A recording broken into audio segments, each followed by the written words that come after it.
Clouds TV. Tutafaa military compact, tutapigana na wao, a holy army of God. Tutakubali ushetani ufanyike Kenya. Why were we born? Tulizaliwa kwa nini? If God amesema ako na sisi, why will we let other people who are not with God to come and mutilate Kenya? No. Hakuna. Haitawezekana. Tell him akule pesa ya Bill Gates pole pole kama venye amekula ya Adani. Hiyo ingine wachane nayo. Watoto wetu wachane nao.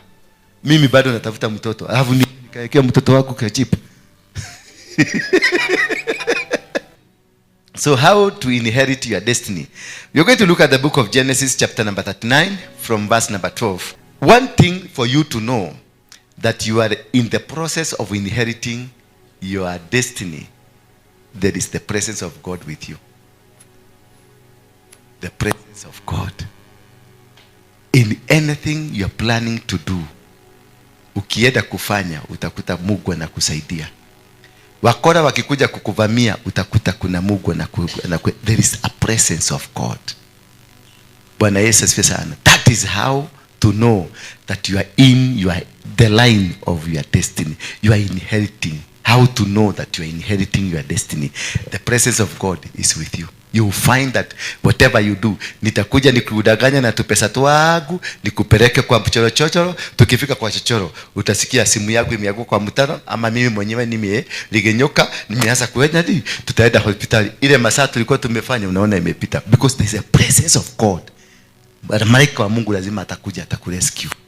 Kama kuna mpango mbaya walikuwa wamekupagia, kuna malaika wa Mungu atakuja atakurescue. You will be rescued at some point. Maybe you are planning to do a business and you're planning to invest your money somewhere, and that place is not right. An angel from heaven will come and cause you not to invest that money. Bwana Yesu asifiwe sana. You go somewhere, will be taken from here, you are being taken to where? To Nakuru, taken to Kisumu, taken somewhere, and it's a wrong place. Then as they plan to do it, the presence of God, an angel will come and appear to you and distract you from the plan. Verse number 12. That he caught him by his garment, saying, lie with me. That is the biggest threat that this man had. Who is this man? It is Joseph. Remember Joseph, his destiny started being shaped by his own father when he had a dream. And the dream he gave it to his father, that I saw stars, one bowing to another one, others bowing. I saw plants bowing to another one. And then the father asked him, yani, kwani utakuja kututawala? And that was a question that father asked, which was very dangerous. Most destinies are killed by our own parents. They are not killed by the people outside there. Check on what your parent did or said about your life. Could it be that is the problem you are facing? It is not that company that is really mistreating you. What are the words from your parents? What are the good words from your parents? What are the good and the bad words from your parents? Because Joseph had a good intention. He went and told his father that I saw stars bowing to each other. This star bowing to this star, and this plant bowing to the. It's a dream. And he needed an interpretation from his father, because his father alikuwa na experience of to interpret the dreams. Alikuwa baba, na baba ya mtu anakuanga ako na wisdom kuliko wale wengine. But what happened to the father? Alimuuliza swali that is tantamount to a curse. Kaye oreto ada. Nani? That question to me implies that one time utakuja kutukalia. Hiyo swali, it is a curse. Have you ever been asked such a question by your father? When you have planned something new, umeanzisha biashara, umeanzisha kitu, and then baba yako anakuja anakuuliza swali, unasikia hiyo swali ni kama swali ya kuregret, ama ni swali ambayo si mzuri. Ekae uleto other. That is a curse. Bwana Yesu asifiwe sana. So from there, it will be failure after failure. It is only God who come and rescue, because you didn't even notice it was a curse. He didn't even know that the father asked a question that is against that dream. Because the boy was telling the father that I saw a dream, me becoming your head. I saw a dream, me being your boss as a family. Because when he saw a star bowing one star and the other star bowing to him, then it means that this star, him, will become the boss of the entire family. And therefore, to the father, it is like, how now? How now? How can you become our boss? Because the father was able to interpret the dream, and he saw this boy will become. And immediately, because of their brothers, waliweza kusikia na wakasikia hiyo swali, then enmity between Joseph and the brothers started. Out of who? Out of the spirit of his father. Because the father planted a spirit that created hatred amongst Joseph and his brothers. So whatever you speak to your children, when you're speaking to your children, remember to bless them. Remember to speak a word that is positive. Remember, don't speak words that can cause this child to come and suffer 10 years to come or 20 years to come. Because immediately the father asked, kai ore tuada, yani kwani utakuja kutukalia wewe. And it's a joke. Na wewe unataka wewe ni ule tuada wewe ni ule kama udumatali mega. That's alone, that's a curse. You have cast already that child. Because instead of releasing a spirit to empower what the dream was, you have released a spirit to cut the dream. And from there, what happened? The brothers started hating Joseph. And Joseph, immediately the brothers planned to kill this man. And fortunately, he had one person amongst the brother who sympathized with him, and they told their brothers, instead of killing this man, why can't we sell him? That is the godly angel. That is a person sent by God. Then they will not rescue you completely from the troubles, but they will cause you get out of the trouble. From there, your God will be with you wherever you are going. So it is very important to have a good relationship with one, your God. And also, if you're a father, have a very good relationship or a mother with your children. Bless them. Release a blessing to them. Speak good things to them. Because the word you speak to them will propel these people to be successful. Most of us, we are suffering in businesses because of our mothers. Most of us, we are suffering in businesses because of our parents, our fathers, our husbands, our wives. Because whatever we speak to them will reflect in the spirit. Maybe now you have started a business and your husband is not very happy with you being in that business. And the husband will say, oh, and nimepewa gubato. Na gubato yetu tunapeagwa 500,000. Na ule gubato umeweka for over 3 years ama 4 years umekuwa ukipatiana. Na sasa zimekuja zikiwa pamoja, zikiwa 500,000. Na unaambia bwana, sasa mimi nataka kununua kanini kagari, nigetha gethi yake. Na mzee anajua yeye peke yake ndiye anafaa kukuwa na gari. Ile maneno itatoka, hata kama haitatoka kwa mdomo, ile itachamuka kwa moyo wake. Hiyo gari ukinunua utapata accident. So that is very important for you to note. How do you handle these people? Again also, how do you release the information you have? You have a dream, yes. How do you release the dream to the people? How do you release the authority ambayo uko nayo? Hiyo kitu umesikia uko nayo. How do you release to people and to who? Bwana Yesu asifiwe sana. That's what the Bible says. Not all people are told the vision you have. Even your husband, even your brother, even your father. Not all. If you know this is a threat, just before you release it, know whether it is a threat to them. If it's a threat to them now, stay with it, handle it, pore until you are able to communicate so that you can release it. But you can't go to a husband who is only paid 20,000 or 25,000 or 30,000 and the rent is there, ametoa shilingi 12,000 ya rent, amebaki na nini? Na 18,000. Na hiyo 18,000 ndiye amelipa school fees, ndiye amekunywa michupa hili 3, hana within 3 days hana pesa. Alafu mwishoke aigwate mutumia kwa neo kona girima na 5 shemo huko na dirashi hutia na tini day na authority. What do you expect of that husband? What do you expect? Atabehave namna gani? Hata kama amekupenda sana, atabehave. Kitu ya kwanza mimi kama husband nitaona umeanza utanikalia. Na nitaanza kuona. Na ukikuja kama umepaka rangi na hapo umepaka na umecheji na umenunua kakuo kamzuri, hata kama nikaisirika 2,000 na nikazuri kitege kazuri, nitajua huyu mwanamke ametoka kwa wanaume straight away. Bwana Yesu asifiwe. Because I'm a man. Nitaanza kufikiria mambo mengine. Kwa sababu ya nini? Inferiority complex. And that is what has really caused many people to suffer. The inferiority complex. And the destinies have been killed by inferiority complex. It is a disease. It is something that is so dangerous. And the churches have died because of inferiority complex. People in faith have died because of that syndrome. Because it's very dangerous. When Joseph said so, process yake ya kutaabika ilianza immediately. Na ingekuwa ni furaha. Mzazi angefurahia msema, oh my son, God has remembered me, that he has given me a son. Remember Solomon, when God appeared to him, alimuuliza, tell me what you want, I want to give you. He never praised himself, but he lifted God and told God, thank you for having given my father favor, that you have given him a son to sit on the throne on his behalf. You see, he never praised himself, but he took back the favor, the gratitude to who? To God, because of favoring a father who is already dead. Bwana Yesu asifiwe sana. He knew how to tack blessing.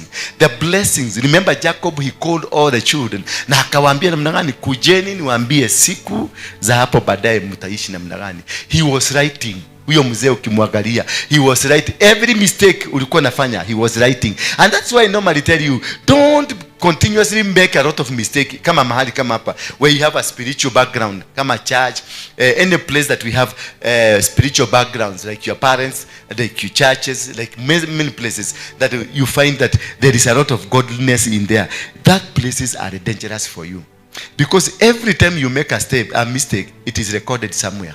The small mistakes you do, they are recorded and they are compiled. One day they will come to haunt you. When Jacob was about to die, he called all his sons na akawaambia kujeni. Na walipokuja akawaambia kaeni hapa chini. Walipokaa chini akawaambia namna gani?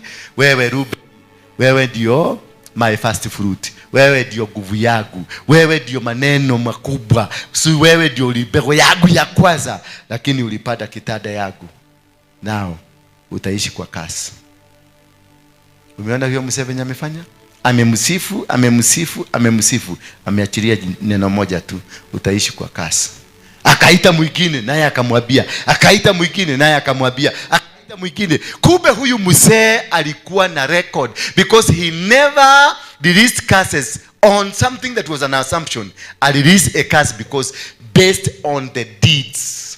Metuko ya kila mtu. Alisomea kila mtu kile alifanya.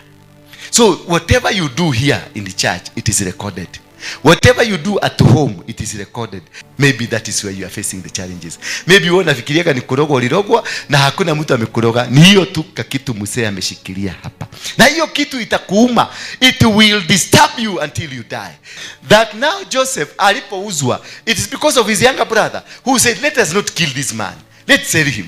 Na wakaona is better idea. And then the moment this man mentioned, let's sell him, the God of Joseph appeared. The people to buy him appeared. So if you are walking in the right way, if you are walking where God knows that you are tamper-proof, you are clean, what will happen? Your God will always appear in the hour of need. Because this man, this young brother, told the brothers, let us not kill him. Instead, wacha tumuuze. That was God. Because these other were prepared. Walikuwa wamechimba mpaka shimo ya kumuzika. Na walikuwa wamepulani watachinja mbuzi, wamwagilie damu, wapelekee baba. Na baba agiamini. Because baba hakuwa huko, and these are brothers, they could have concealed the whole information. But because God had a destiny with this man, and this man was pure, he had to send a younger brother to come and rescue him. And then immediately God had prepared people they were carrying money, and they took him. They bought him. After they bought him, another man was prepared where they are going to sell him. Potiphar was ready to receive him. So when you have nothing hindering over you, when you have nothing that is obstructing you from the blessings of God, there will be always a blessing. There will be always an opening somewhere. Even if they will try to block you, something will happen somewhere. Itakufungulia milango huko. If people that will guide you, people that will hold you, people that will get you, people that will support you, people that will walk you, you will always find somebody who will come to rescue. Because you are not under the control or under the influence of a destiny killer that is a curse. Now, when they saw this man, they bought him. And immediately when they bought him, they realized there is a man called Potiphar who has been looking for a person to assist them. Then immediately they went to Potiphar. God had already created a vacancy for Potiphar because of man who is going to come and take the position. God will always negotiate, will create a position. They will remove you from that position, but where you are going to land, God will prepare. Atakuwa sha prepare. Bwana Yesu asifiwe sana. So whatever plan they have against you, God has a good plan for you. Whatever agenda they have against you, God has a good agenda for you. So that is when you know the God presence is with you. Bwana Yesu asifiwe sana. So that when he was there again, another plan was conspired against him. And they said, this man, the woman, so tall, dark, and handsome. And the woman, the wife of Potiphar, decided this man, I have to have him for sexual purposes. And when he took the man to the bedroom and told him, come and lie with me, this man, because he's God, the God who rescued him, the God who spoke to the younger brother, the God who spoke to the buyers, the God who assisted him to go and find a job, appeared again. And when he was about to go to bed with this woman, or the woman to force him, his God appeared and told him, don't allow this woman to defile you. Bwana Yesu asifiwe sana.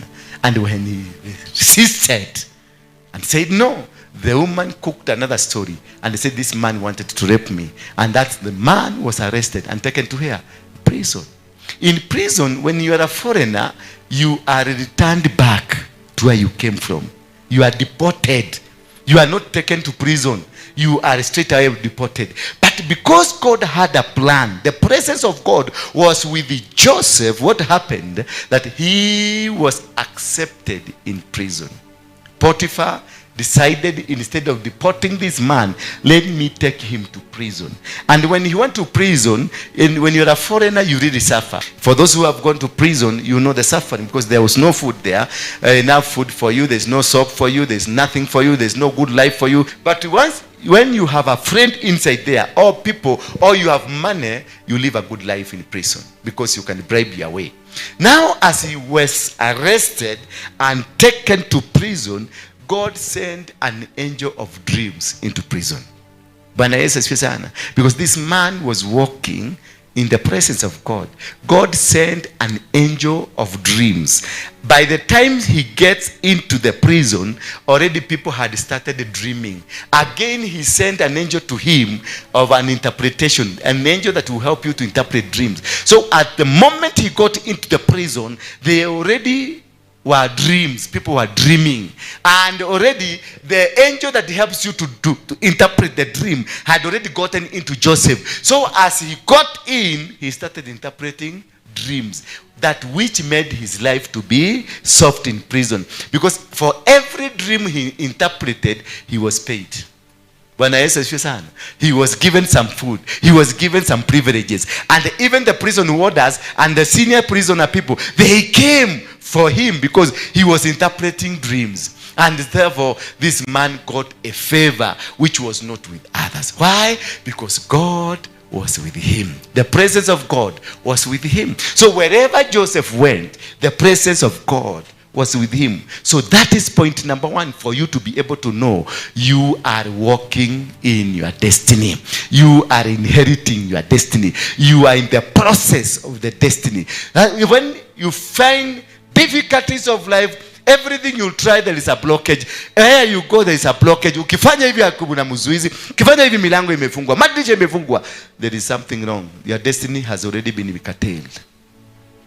You are headed nowhere. That for you to know your destiny is well taken care of, the presence of God walks with you in prison, in the difficulties, in every situation. God walks with you. It doesn't matter how they have hated you. It doesn't matter what they have said about you. It doesn't matter how they plan to destroy you. God will come at the last minute and you will be rescued. That is how you know you are in line with your destiny. But if everything you are trying ni broko, ukifanya hivi ni broko, ukifanya hivi ni broko, ukifanya hivi ni broko, then you are not with God. The presence of God is not with you, meaning your destiny will go down. You will not achieve it. you will not make it. And most of you here, nikiwaangalia masura zenu venye mnaniangalia, ni kama you don't have the presence of God with you. You are really facing it. Na akamwambia namna gani? You always find yourself in a supernatural favor. So there must, for you to know you are in line with your destiny, there is a supernatural favor of God. That she caught him by his garment, saying, lie with me. But he left his garment in her hand and fled and lay outside. This man ran outside. He disappeared. Next, please. And so it was, when she saw that he had left his garment in her hand and fled outside, that she called to the men of her house and spoke to them, saying, see, he has brought into us a Hebrew to mock us. He came in to lie with me and cried out with a loud voice. You see, the entire intention of this woman was to have this man killed. Remember, the entire intention of his brothers was to have this man killed. But there is always one man who comes and rescues him. The younger brother came and rescued him. Now the house owner, Potiphar, is here to help him, to rescue him from an accusation, which is otherwise a genuine accusation, because this man is naked, doesn't have a shirt, he ran away from the house, and the woman to whom any husband will trust his wife. Kama unasikia kijamaa kile kinafanya kikazi kilikuwa nataka kurepu bibi yako, wewe unaweza kufikiriaje? What will be your first reaction? Usikie bibi yako alikuwa karibu arepiwe na kile kimutu tumiandika, kwanza si kabila yetu, ni Kimujaruo. Bwana Yesu asifiwe sana. Kwa hawa watu wa Mount Kenya, ni Mukarejini, ni Mukaba, ati ndiye alikuwa anataka kurepu, ni Muganda, ni Mutanzania. You have to react badly. But remember, instead of this man reacting badly, he reacted positively. He took this man to prison. He guided Joseph towards his destiny. He guided Joseph towards his next step of your life. So if there is no that angel to guide you to the next level of your life, you have something seriously wrong. Bwana Yesu asifiwe sana. Number 2, there must be manifestation of the Lord.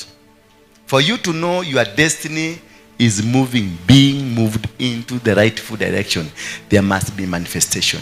God will manifest himself into your life. God will manifest in your business. Somebody went with a kid in the UK somewhere, and then this person was so desperate that she was preparing to be deported, but the kid spoke on her behalf, and the kid is only 3 months, and the kid spoke.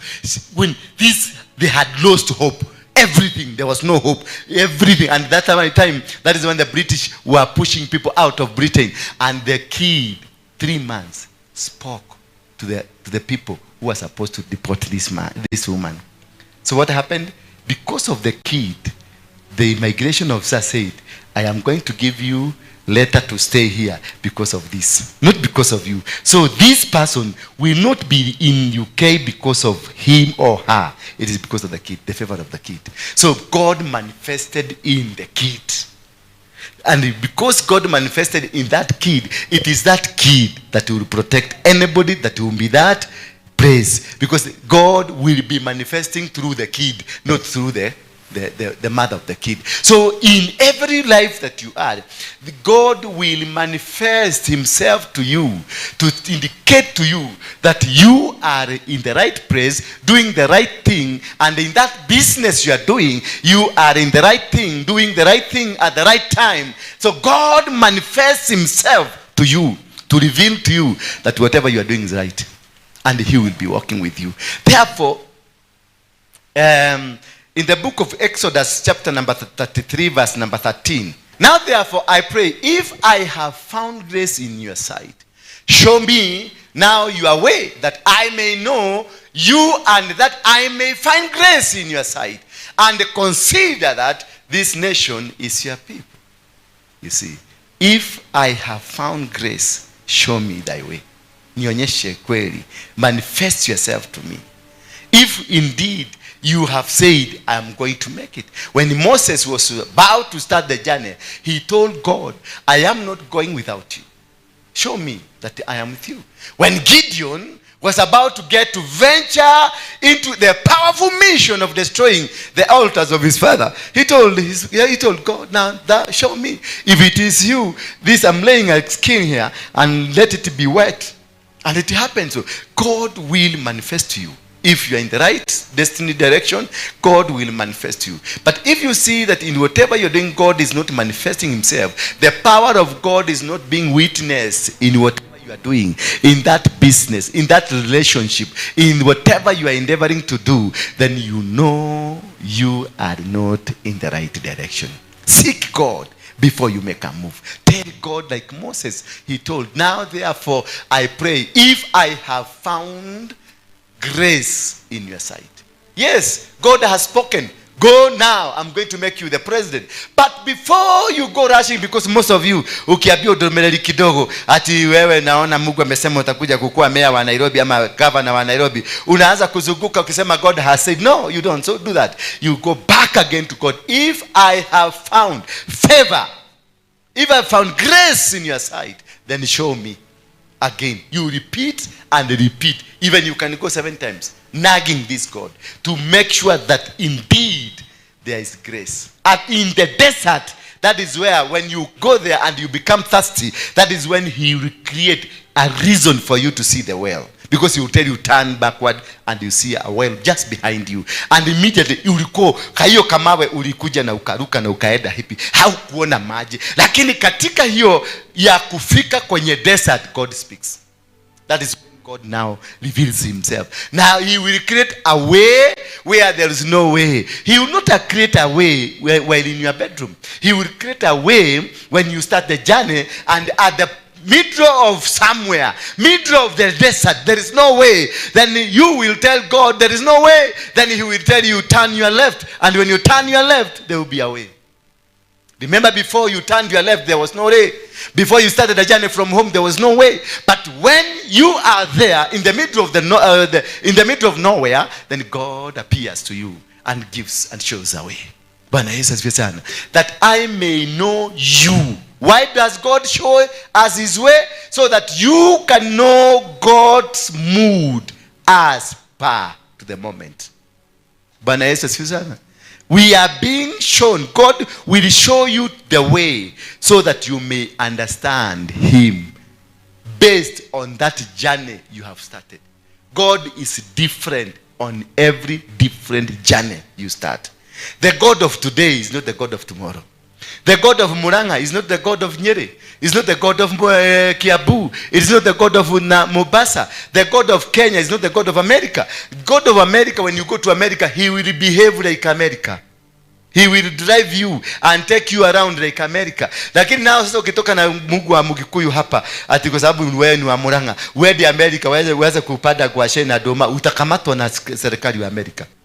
Umeona? So the God of here is not a God of God there. Your God of today is not your God of tomorrow. That is why he is asking favor from God. Show me now your way that I may know you according to the instruction, to the profession, to the plan you have for me now and where I am.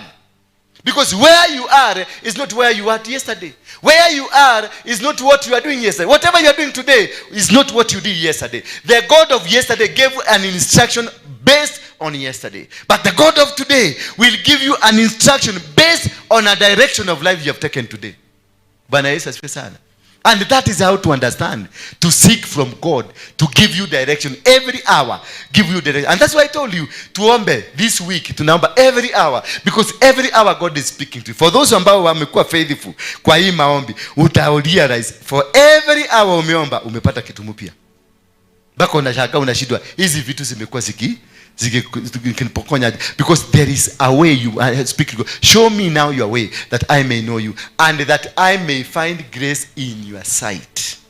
So every corner you beat, every corner you go, every place you go, everything you do, there is another sight that you need to understand. There is another grace of God, because you are seeking to have grace in the sight of God. Because if you don't have grace in the sight of God, then you become spiritually blind. you don't see. People will think you are walking. People will think you are somewhere, you are doing something good. But because God is not with you, you are blind. Na ndio unakuta unafungua kabiashara, the first day umefungua kabiashara unakoniwa. Bwana Yesu asifiwe sana. Na jana ulikuwa kanisani Sunday na ulitoa tithe. Na jana ulikuwa kanisani Sunday na ulitoa mpaka kifungu nini inaitwa nini? Sadaka. Na ukatoa madhabahu. Na ukatoa whatever that you did. Lakini on Monday unagogwa 500,000 zinaenda. Unashindwa nini? Because when you woke up in the morning, you didn't ask God, show me your way and show me now your way, that I may know you and that I may find grace in your sight. To find grace in your sight is being able to walk with God. Every step you are making, God is with you.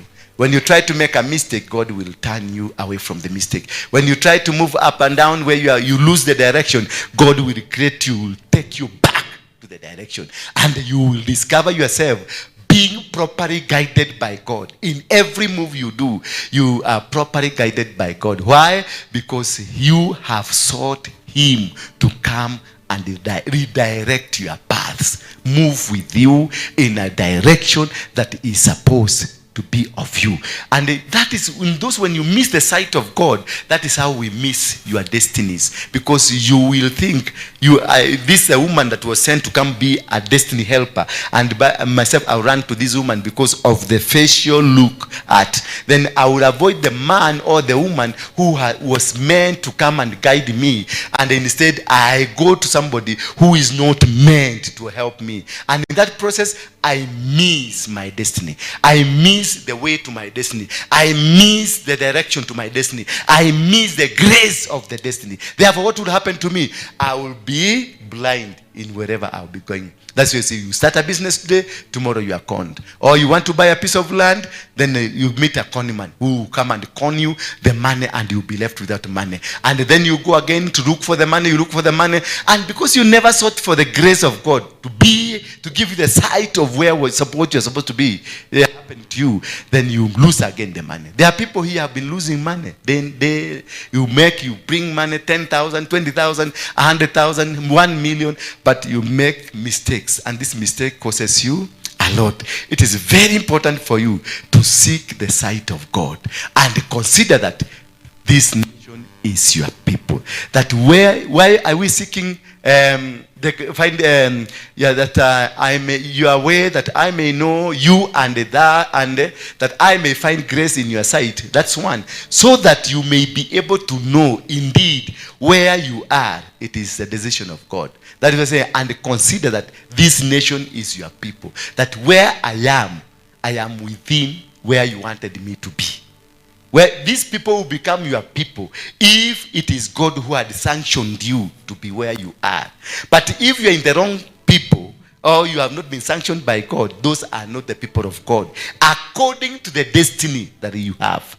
Therefore, you must be sure that the people I am working with, the company I am with, the place I am, Muranga, the Nyeri I am, the Kirambu I am, the America I am, it has to be sunk into your heart through God that indeed it is God that wanted you to be there. The community you are working around with, God had sanctioned them. If you go to the right community, the people that God had sanctioned them to be, or sanctioned you to be there, you will find them. They were waiting for you. And as of you waiting, even if you open a small shop, they will come to your shop and they will find favor. They will come by there. They will support you. You will lend money from them, they will give you. You will ask them things, they will give you. Everything you need from them, because they had already been prepared that I am sending my servant. Because you had communicated with God, and God had told him that I am taking you to a village in Turkana, and in that village of Turkana you will find favor amongst the people of Turkana. That is how you know that you are correct with God. That is how you know that the things are moving, and that is how you know God's manifestation is being witnessed in you. Verse 14, and he said, my presence will go with you, and I will give you rest. You see the response of God? God responded because this man sought the favor of God. And he said, my presence will go with you. So until God speaks to you on any move you are making, don't make that move.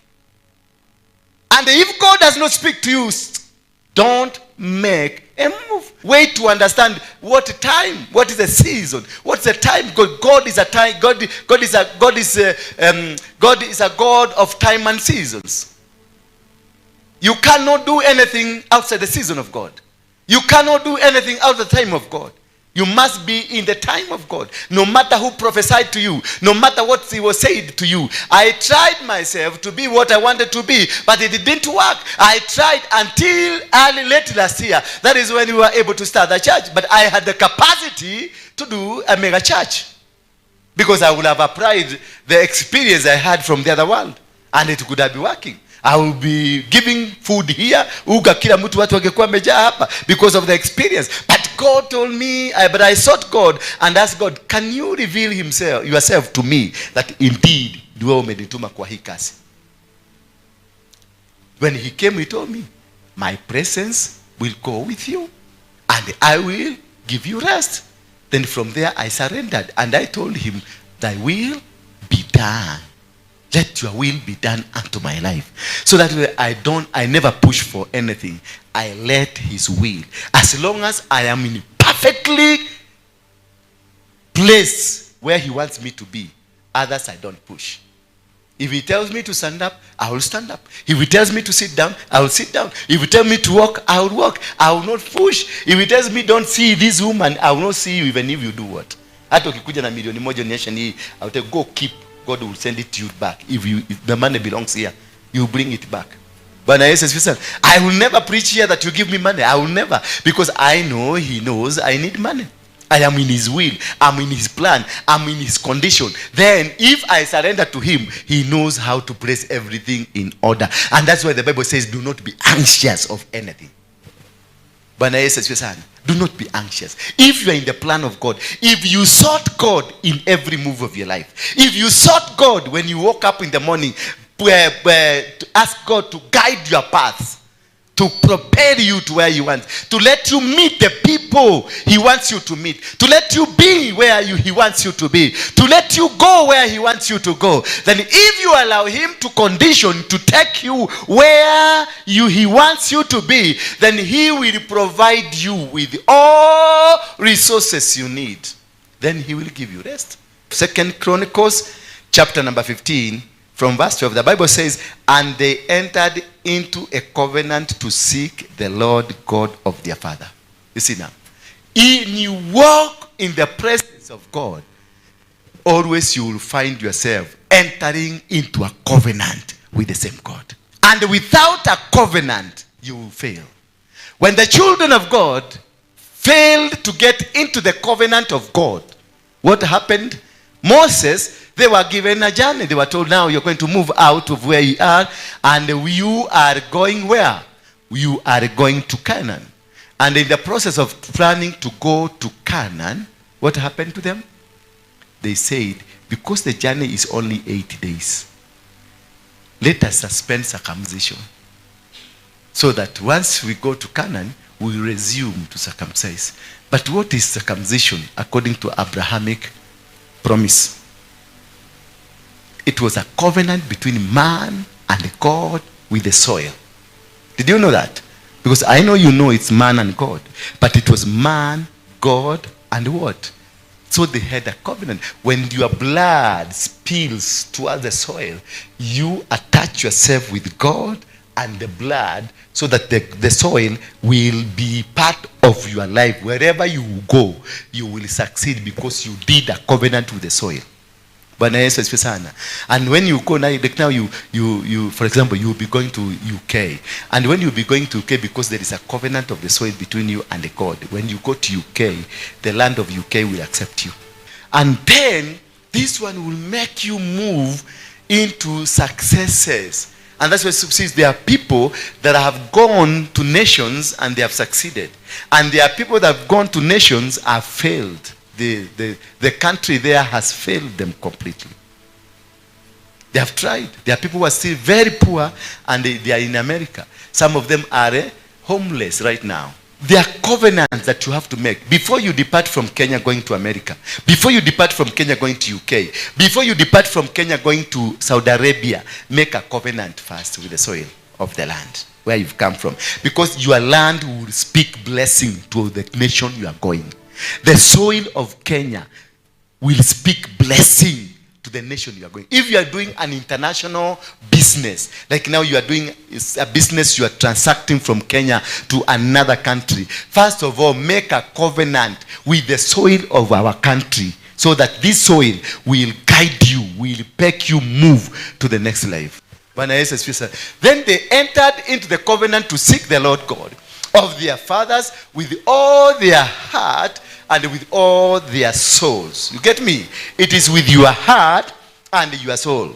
Therefore, you must involve yourself deeply and completely into the covenant with God, with your heart and your soul. So it means you must be clean before you go to God. To make that covenant, you must be clean. Are you getting me? Are you getting me? Before you get that covenant, when you are signing a covenant, your heart and your soul must be attached to the covenant. Therefore, and whoever will not seek the Lord God of Israel was to be put to death, whether small or great, whether woman or man. So it was an agreement between man and God, and the man and the soil. So whosoever will defile it, whosoever who refuse to do it, he will be put to death, because they were not wanted. Therefore, it is very important. Now, here I say, it is a God manifestation. A God manifestation through the covenant that God has manifested to you. He has made an agreement with you. I will never forsake you, nor will I leave you. It is a covenant. It is an agreement between you and God. And in verse 14, if I may get verse 14, and they swear unto the Lord with a loud voice, and with a small shouting, and with the trumpets, and with ram's horns. So there was a celebration. There is a confirmation that God is with you. Before God confirms that this is your man, this is your woman, this is your business, this is what you should be doing, you must be able to have a covenant and an agreement with God that is confirmed by him, that indeed I have sanctioned you to do this. If God has not said, okayed you to move, don't move. Make sure. Then they took an oath. Why do you take an oath? You are taking an oath before God with a loud voice, with the shouting and the trumpets and the rams of horn, that we have agreed. We and you have agreed. You will walk out. You and God will make a shouting noise that me and God, I have made, like Joseph said, me and my family, we are going to serve the Lord. So if these things are not happening to you, there is no manifestation of God, you are not moving. Therefore, your destiny is doomed. Your destiny is God manifested, God guided process. It is a process that you have to see. And that is why you have destiny killers and destiny helpers. Check on your life. What kind of people are in your life? What kind of places are you? What kind of businesses are you doing? What kind of people that you are working with? Are they destiny killers? Are they destiny helpers? You have supernatural protection and preservations. Supernatural protections. And what? Supervision, preservation. That whatever you do, you have a protection from God, which is supernatural. They will try to kill you. They will try to fight you. They will try to bring you down, but still you're going to stand. They will try to do anything bad, you're going to stand. Whatever move you do, whatever place they put you, you're going to stand, no matter what is the condition. Therefore, let's get Psalms 23 verse 4. Though I walk through the valley of the shadow of death, I will fear no evil, for you are with me. You are your rod and your staff, they comfort me. Next, please. You prepare a table before me in the presence of my enemies. You anoint my head with oil. My cup runs over. For you to know you are right in your destiny, there is a preservation. There is a protection. They will try everything around you to finish you, but they will not be able to finish you. Isaiah 43:1-3. But now thus saith the Lord, who created you, O Jacob, and he who formed you, O Israel. Fear not, for I have redeemed you. I have called you by your name, and you are mine. That is when you know now you are in your destiny. When God confesses this to you, fear not, for I am with you. Fear not. God himself telling you, fear not, I am with you. Tell them, call them, tell them, fear not, for God is with you. Who created you? And why does he say who created you? He's saying who created you because nobody was created with a purpose. All of us, you are created with a purpose. So for that purpose you are created for, God will preserve you. Because you have to accomplish the mission of God. The mission that God created you for will be accomplished. And that is why the devil will always come to destroy you, to kill you, so that you will be accused to kieda be good. That is why the devil will tell you, sleep a bit. Don't listen to this apostle. He's speaking nonsense. So that you will not hear what God is speaking to you tonight. That there is a destiny he has with you. There is a plan he has with you. There is an agenda he has with you. And in this agenda, you are going to prevail. You are going to be successful. So when you find yourself sleeping, you are endangered species. There is sleep is the destiny killer in your life. Because ask yourself, when you are walking towards church, were you sleeping? No. If I finish preaching, then you go, you find these people are talking, they are doing a lot of things, they are busy, they are not sleeping. But they only slept when I was preaching. And when I reached in a particular line that the devil did want them to hear, that is when they get asleep. Just for that, because that was your statement for deliverance. And you skip it. Once it jumps you, another 10 years to come. And by 10 years, and I can see most of you are in your 50s, your 60s and the 70s. You see now, what will happen to you?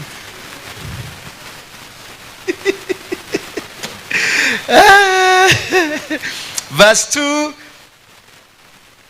When you pass through the waters, I will be with you.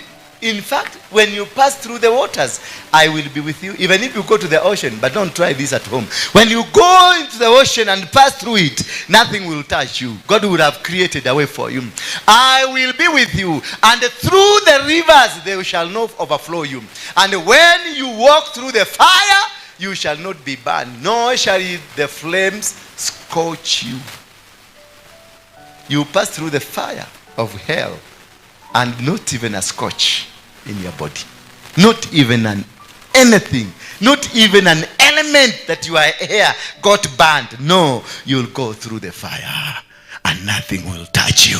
And you will be successful. They will block every way. They will challenge you in every manner. They will stop you in every corner. They will put every roadblock. They will do everything to stop you. But God will win battles for you. For I am the Lord your God, the Holy One of Israel, your Savior. I gave Egypt for your ransom, Ethiopia and Seba in your place.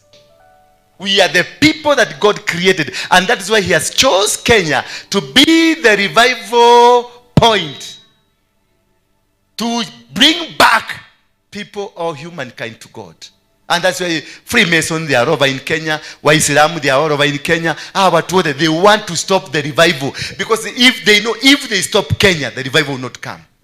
And unasikia hapa Pumwani, watoto wameanza kuwekwa chips huko kwa chip, ka microchip kwa mguu hapa chini. Hata kuwa akipatiwa birth certificate, ataenda tu anainua mguu hivi, mastori zake zinaandikwa. Hiyo ujiga wasijaribu kulete hapa. Tutafaa military compact. Tutapigana na wao. A holy army of God. Tutakubali ushetani ufanyike Kenya. Why were we born? Tulizaliwa kwa nini? If God amesema ako na sisi, why will we let other people who are not with God to come and mutilate Kenya? No, not me. Hapana. Hata kama ni bunduki tutachukua. We will be gorillas in Kenya. We will fight. We will not allow this to happen. Shetani hapana hapa. Kama nilikuwa Mungiki na nilienda nikavamia ile nyumba ya shetani pale, ni saa hii niko na Yesu.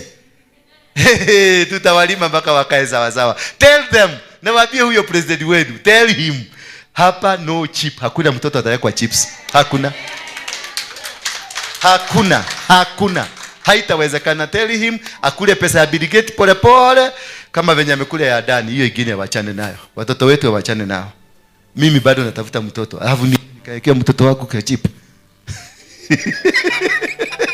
Sifia sana. Tuko verse what? Verse 3.